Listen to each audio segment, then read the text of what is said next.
السلام علیکم ملګري، امید ده چې ښه به بس اخیر مم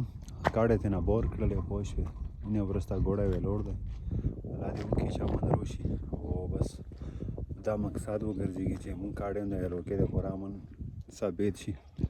خو مشکل دو حال یې دا دی نه دا تاسو لیدلی شو په کلي کې مې نن بس اخري ورځ دو بیا به م رسو او مطلب لکه سامان هم بس په خپلو کړلو بس صورت حال دی کسو استاد لګیا دی سامان مامان کوي پوه شوې دا یو مونږ نه یو ټولو خلکو بس مونږ شروع کړي دي او اوبوس یې 22 दिसंबर 2025 तिरोबर कमर खेल भूटान शरीफ area no